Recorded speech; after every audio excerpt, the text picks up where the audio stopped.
Hello everybody and welcome to our first lesson in geometry.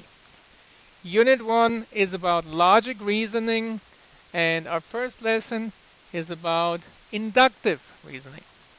The objectives for the day will be to be able to use inductive reasoning by making conjectures and providing counterexamples for false statements.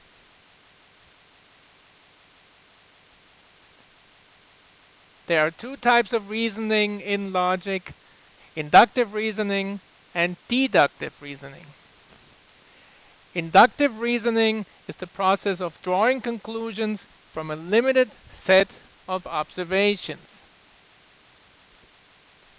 When we make those observations, we look for patterns, and based on that, we make conjectures. Deductive reasoning is the process of forming a logical argument by using facts, definitions, and accepted properties, and putting these together using the laws of logic. And those laws of logic we will be talking about also some more later in this unit.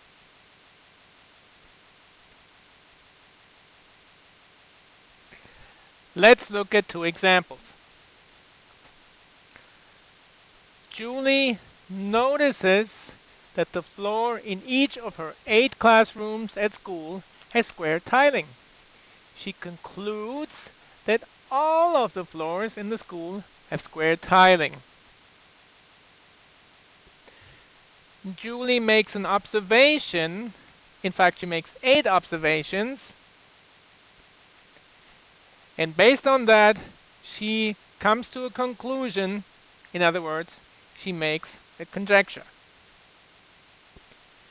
Making a limited number of observations and based on those, coming up with a conjecture. This is an example of inductive reasoning. Let's look at the second example. An equilateral triangle is a triangle where all sides are congruent. Tom measures the sides of his triangle and they are each 8 inches long. Tom concludes that he has an equilateral triangle. The first sentence, an equilateral triangle is a triangle where all sides are congruent, is a definition. Tom then goes ahead and measures his own triangle, realizes that it has indeed 3 sides that are 8 inches long, and based on that, Tom concludes that he has an equilateral triangle.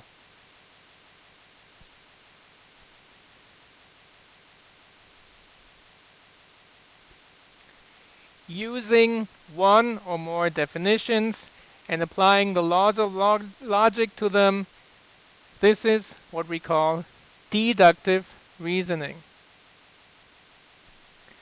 Now pause the video and using your own words, describe the differences between the two examples above. Write your observations on your note sheet in the margin on the left. This is what your note sheet should look like.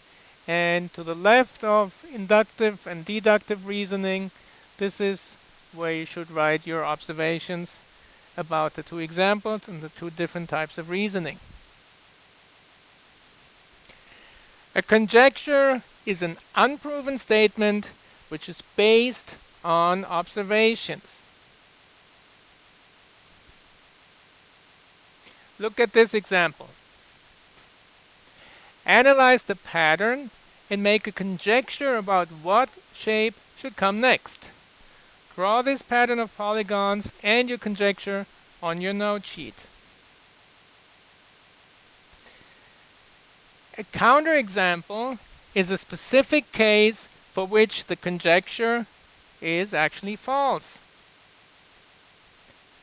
Let's look at this example.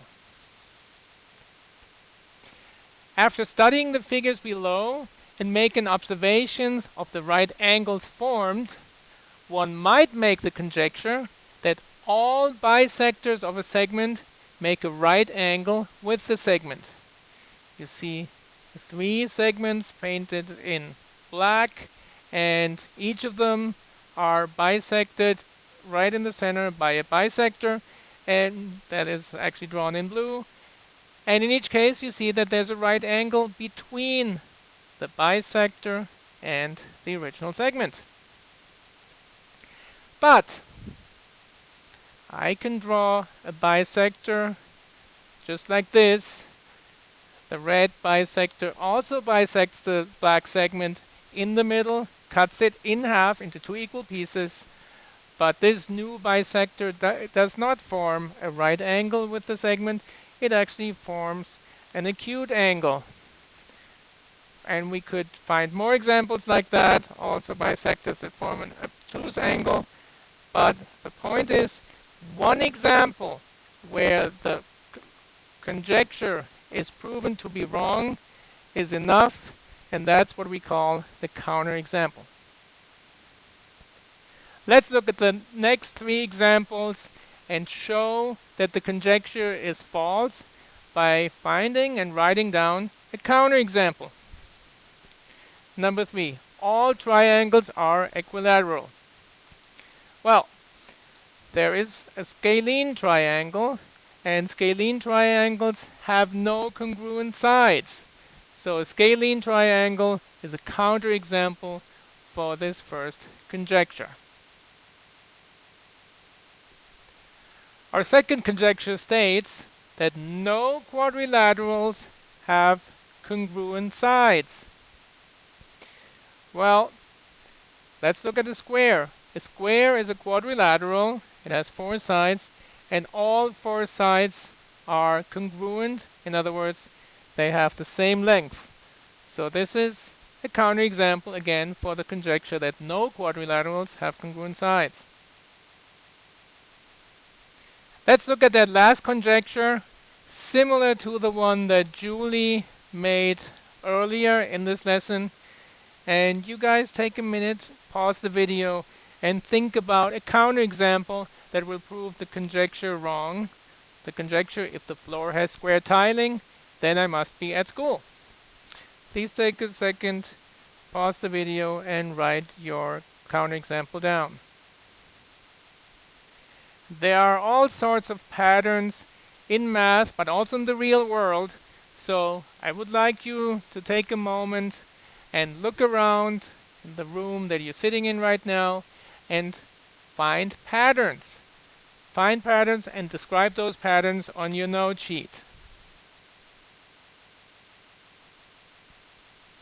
All right, this concludes today's lesson on inductive reasoning.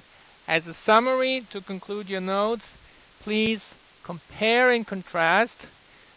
Write the differences and the similarities between the 2 concepts we discussed, the concept of inductive reasoning and deductive reasoning. Please make sure to finish your notes, and I'm looking forward to seeing you in class.